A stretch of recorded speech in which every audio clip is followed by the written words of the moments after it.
Welcome to our channel. Today we how to secure your code with GitHub, beginner guide step by step clearly. To secure your code with GitHub, start by creating a GitHub account if you don't have one already.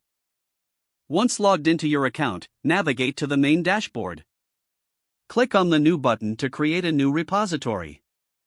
Give your repository a descriptive name that reflects its purpose. Choose to make your repository public or private based on your needs. For a more secure setup, select private so that only invited collaborators can access your code. Before finalizing, you may want to add a README file, which will help document your project. Now, click Create Repository to establish your new project space.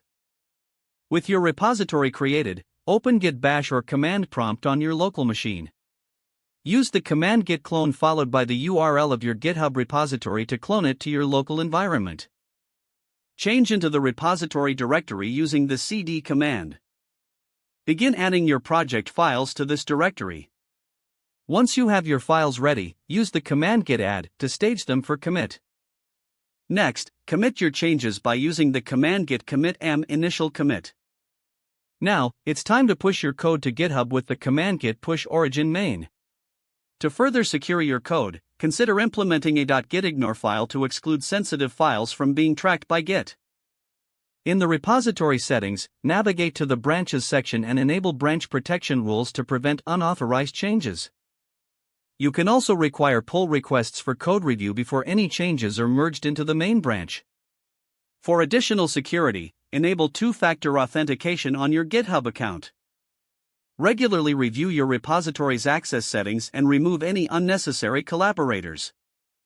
Lastly, stay updated on security best practices by following GitHub's documentation and community forums. If the page does not load, refresh the browser or try again in a private or incognito window. Make sure you are using the correct email address, then retype it carefully to avoid small typos. If your password is not accepted, use the reset option and create a new strong password you can remember.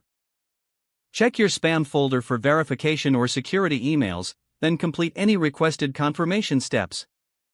Enable two-factor authentication if available to improve account security and reduce unauthorized access. After signing in, review your profile details so your contact information and settings are accurate and current.